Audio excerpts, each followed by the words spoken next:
Les technologies militaires sont en train de devenir hors de contrôle.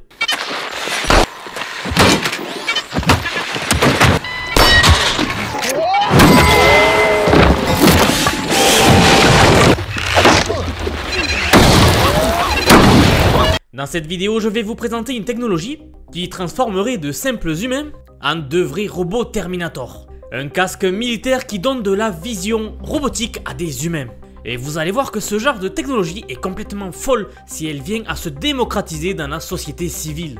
Et avant de commencer à vous montrer ce nouveau casque, il faut que je vous parle de deux technologies qui ont fait beaucoup parler d'elles récemment et qui sont en cours d'utilisation actuellement. Pour la première d'entre elles, je parle des robots abeilles. Je parle d'abeilles et d'insectes robotiques. Les chercheurs semblent vouloir remplacer les abeilles par des robots. Mais nous nous arrêterons également rapidement sur une nouvelle technologie de prothèse robotique qui pourra également nous rendre bioniques. Est-ce que dans pas longtemps, nous pourrons nous transformer en robots en nous équipant, ce qui nous permettrait de sauter à plus de 10 mètres de hauteur ou à courir à plus de 100 km/h? Le programme d'aujourd'hui est vraiment cool. Alors allez, suivez-moi et c'est parti pour la vidéo d'aujourd'hui. Et aujourd'hui nous commençons avec une nouvelle technologie fascinante mais très controversée. Et je parle de la JT Fly, le robot insecte le plus réaliste jamais réalisé. Alors accrochez-vous car vous allez être soit épaté soit dégoûté par cette technologie. Et j'espère ne pas choquer trop de monde dès le début. Mais bien sûr, avant de parler du sujet principal, je me devais de vous parler de celle-ci, qui, je le répète, pourrait en inquiéter plus d'un. Est-ce que les abeilles pourraient bientôt être remplacées par des robots abeilles? Nous avons vu il y a quelques jours un robot capable de polliniser les plantes à la place des abeilles. Et les chercheurs ont l'air de se lancer maintenant dans la conception de robots abeilles ou de robots insectes. Les insectes sont une source inépuisable d'inspiration pour les scientifiques et les ingénieurs en robotique. Leur capacité à se déplacer de manière autonome, ainsi que leur efficacité énergétique et leur attitude à se réparer eux-mêmes, ou en tout cas à se guérir eux-mêmes, représentent des défis incroyables pour la technologie actuelle. Pourtant, les chercheurs de l'université de Shanghai ont franchi une étape majeure avec le JT Fly. Le JT mouche, si on traduit mot à mot. Mais vous allez voir que c'est plus généralement les insectes. En fait, il suffit de s'imaginer un robot capable de ramper, de décoller, de voler, de planer, de se poser. Bref, je pourrais continuer longtemps comme ça. Eh bien, c'est exactement ce qu'ont construit le JT Fly. Avec ses 35 grammes et ses 33 cm de long, ce petit bijou technologique peut atteindre une vitesse de vol de 5 mètres par seconde et se déplacer au sol à 0,3 mètres par seconde. Car oui, il peut voler et ramper, il fait les deux, vous l'aurez compris. Il est équipé d'une batterie qui lui permet de voler pendant 8 minutes en continu, ou alors de ramper pendant environ 60 minutes. Vous vous dites peut-être que cela semble peu, mais ce robot est conçu pour se déplacer de manière intermittente. Il trouverait donc des endroits sûrs pour détecter et surveiller son environnement. Il se déplacerait donc uniquement lorsque cela serait nécessaire, optimisant ainsi son autonomie, un peu à la manière de vrais insectes. Alors ce robot est assez polyvalent, mais il a encore beaucoup de potentiel et de possibles améliorations. La première des choses, c'est que ces chercheurs voient de grandes applications humanitaires à ce genre de robot. C'est d'ailleurs leur argument et ce qui les pousse à développer ce genre de robot insectes, qui pourrait, si mal géré, remplacer les insectes réels, les insectes qui existent aujourd'hui. Et en fait, ces chercheurs-là nous invitent à nous imaginer une zone sinistrée, que ce soit par des catastrophes naturelles ou pas, des tremblements de terre ou des zones de guerre, là où les routes et les bâtiments sont détruits, et où ce robot pourrait donc voler et avoir des applications de secours, d'information et de repérage. Nous ne sommes peut-être pas encore prêts pour ce genre de futur, mais en tout cas, il arrive à grands pas. Et c'est précisément pour cela que je trouve qu'il faut rester optimiste et surtout passionné sur ce que l'innovation peut apporter à notre monde. Et avant de continuer, j'aimerais juste vous faire porter l'attention sur un petit point. Imaginez ce qu'il se passerait si nous pourrions créer des armées d'abeilles robotiques. Je pense que celles-ci seraient très rapidement utilisées sur un champ de bataille. C'est en fait une utilisation assez intuitive, qui donnerait un avantage stratégique pour les diverses armées du monde. Et si l'on combine tout cela à la technologie du casque de vision augmentée, de réalité augmentée que nous allons voir tout à l'heure, la technologie pourrait tout changer sur le terrain. Et comme je vous le disais, avant de passer à la présentation donc de cette technologie de casque VR, il faut vraiment que nous nous arrêtions sur une technologie qui, combinée à ces deux-là, pourrait également changer énormément de choses. Et je parle des prothèses bioniques, ou autrement connues sous le nom de dopage bionique. Une combinaison robotique ou Terminator, comme j'arrête pas de le dire, qu'il suffirait de s'équiper soi-même et qui littéralement nous doperait. Au fait, avant de voir cela, si vous ne me connaissez pas encore, c'est Vision IA. Et sur cette chaîne, nous présentons tous les jours, ou quasiment tous les jours, des technologies très récentes qui sortent. En ce moment, le progrès va très vite, donc on est obligé de tenir la cadence d'une vidéo par jour. Alors si tout cela vous plaît, n'hésitez pas à vous abonner si ce n'est pas déjà fait. Et pour mes abonnés, si cette vidéo vous plaît, n'hésitez pas à laisser un petit like pour nous soutenir toujours plus. Allez, on passe à la suite. Donc comme je le disais avant de passer à la technologie principale de la vidéo, regardons une nouvelle technologie qui fait également beaucoup de bruit. Des chercheurs du MIT aux États-Unis ont récemment développé ce qu'ils appellent la meilleure jambe bionique jamais créée. Cette innovation promet d'améliorer de manière spectaculaire la qualité de vie des personnes amputées sous le genou. Ou à terme, comme je le disais, l'augmentation de l'être humain lui-même. Que diriez-vous là maintenant si je vous propose de vous équiper de jambes robotiques et de vous rendre capable de courir 10 fois plus vite et de sauter 10 fois plus haut, de pouvoir porter des charges 10 fois plus lourdes, bref d'obtenir des capacités surhumaines? Je ne sais pas quelle est votre réponse, mais je pense que c'est une question qui mérite d'être posée quand même. Car en tout cas, c'est un futur qui arrive peut-être. En tout cas, au vu des développements de la technologie. Pour la première fois, un groupe de patients a pu contrôler les mouvements de leurs jambes prothétiques en utilisant leurs signaux nerveux. Comment est-ce possible, vous pourriez me demander?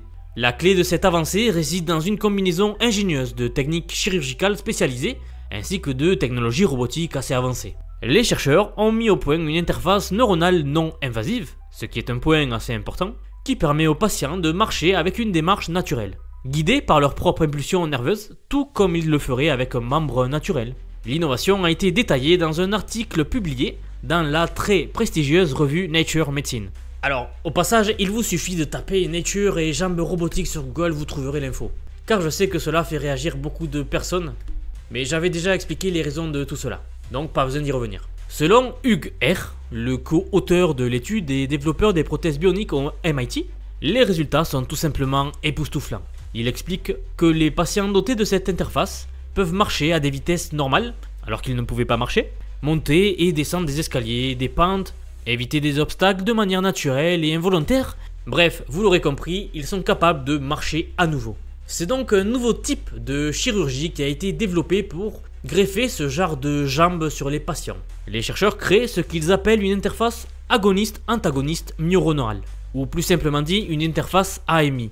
Mais bref, je pense pas que ce terme vous soit très utile. Cette interface permet une communication bidirectionnelle entre le corps et la prothèse. Des électrodes, qui sont situées donc sur les muscles, envoient des signaux à un petit ordinateur situé dans la jambe prothétique elle-même. Ce petit ordinateur interprète ces signaux et ajuste les mouvements de la prothèse en temps réel. Mais ce n'est pas tout, et c'est là que ça devient assez fou. Les prothèses envoient également des informations en retour à la personne, restaurant ainsi la sensation de proprioception, ou autrement dit la perception de l'endroit où se trouve notre membre. C'est cette perception-là que nous avons lorsque nous avons un membre et qu'inconsciemment nous savons où il est. Si je le mets derrière mon dos, je sais où il est. En tout cas, je le sens, c'est la sensation que j'ai. Et si vous connaissez l'histoire des membres fantômes, c'est un peu lié à cela. Mais je ne vais pas détailler cela ici. Daniel Ferris, l'ingénieur en biomécanique à l'université de Floride, salue cette innovation. Il souligne même que cette méthode de contrôle dépasse de loin tout ce qui a été créé jusqu'à présent et que c'est un vrai bond en avant. Donc les perspectives pour les prothèses bioniques ou robotiques sont assez prometteuses en fait. Et les chercheurs ont espoir que cette interface neurale pourrait être commercialisée dès les années qui arrivent, les prochaines années. En fait, Hugh R., le chercheur principal de cette étude, est lui-même amputé. C'est donc ce qui l'a poussé à faire cette recherche et surtout à réussir à créer ce genre de prothèse. C'est donc cette vision qui autrefois a été reléguée à la science-fiction, à de la simple science-fiction, qui est désormais à portée de main grâce aux avancées technologiques récentes et qui n'arrêtent pas en fait dernièrement. Et si vous l'avez remarqué, cela arrive depuis l'apparition de l'IA où le progrès s'accélère de plus en plus. Et c'est donc en parlant d'IA que nous allons nous pencher sur le dernier thème et thème principal de la vidéo, un casque de réalité augmentée propulsé par de l'IA. Et enfin le casque Terminator. Le casque qui nous donne à nous, les humains, la vue d'un robot, et dans notre cas présent, la vue d'un robot de type Terminator. Un casque à 400 000 $ qui rend les avions de combat transparents pour le pilote et qui offre au pilote lui-même une vision à 360 degrés. Alors oui, c'est un casque qui permet aux pilotes de voir à travers leur avion. Ce casque, connu sous le nom de HMDS Gen 3, est utilisé dans le F-35 de Lockheed Martin, l'avion de combat le plus avancé et le plus coûteux jamais produit. Ce programme de 5e génération a déjà consommé environ 1,7 milliard de dollars. Quand vous savez que chaque F-35 coûte environ 109 millions de dollars et que les coûts opérationnels annuels sont évalués à 6,6 millions de dollars à peu près pour chaque avion, vous comprendrez bien à quel point le montant va vite. Le F-35, c'est une véritable merveille technologique. Avec des capacités furtives, une interface de radar, une vitesse maximale de Mach 1,6 et j'en passe. Mais le but de la vidéo n'est pas de parler de l'avion lui-même, mais plutôt de ce qui le distingue vraiment maintenant par rapport aux autres, et je parle de son casque. Ce casque est entièrement repensé par rapport à ce qui se faisait avant, et il sert à la fois de système d'affichage principal pour le pilote, et de système de contrôle des armes également. C'est un casque qui est équipé de 6 caméras montées à l'extérieur de l'avion, et qui offre donc une vision complète à 360 degrés au pilote. En fait, le pilote s'équipe du casque et voit dans son casque l'ensemble des caméras projetées par l'avion, avec une série incroyable de données tout autour du pilote, qui lui permet d'agir en temps réel et d'augmenter sa réalité.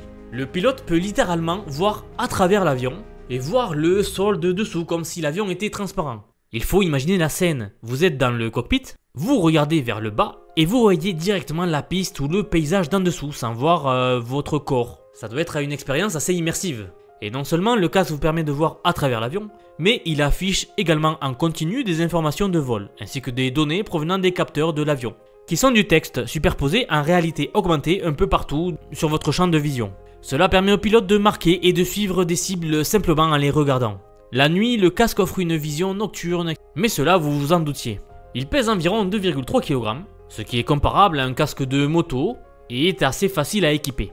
En fait, ce casque, il représente le summum de l'ingénierie, combiné bien sûr à de la technologie militaire. Mais comme vous le savez, les technologies qui nous viennent directement du domaine militaire sont très souvent appliquées dans le domaine civil. Et si j'ai autant insisté sur ce casque tout au long de cette vidéo, c'est que les applications d'un tel casque dans le domaine civil, dans la société civile dans laquelle nous vivons, sont assez incroyables. Cela augmenterait notre expérience de vie à tous. Bien sûr, peut-être que nous n'aurions pas la technologie sous forme de casque. Moi, ce que j'imagine plutôt, c'est la technologie qui viendrait sous forme de lunettes, qui elle serait équipée de réalité augmentée et qui nous afficherait des informations en temps réel sur les choses que nous voyons, qui nous permettrait donc d'avoir une expérience augmentée de la vie en général. Et perso, j'ai très hâte de voir ce genre de technologie arriver là rapidement, car cela augmenterait beaucoup notre expérience de vie. Donc encore une fois, voici un pont technologique entre la science-fiction et la réalité, comme nous voyons en permanence dans nos vidéos. Et je tenais à vous dire que si vous êtes encore ici, merci d'avoir regardé cette vidéo jusqu'au bout. J'espère qu'elle vous aura plu et je vous rappelle que si ce n'est pas déjà fait, vous pouvez vous abonner, laisser un petit like et même partager la vidéo à vos proches si elle vous a plu, si elle vous a impressionné. Et tout cela pour soutenir la chaîne. Mais moi, comme d'habitude, je retourne m'informer et je vous dis de toute façon à très vite pour la prochaine vidéo.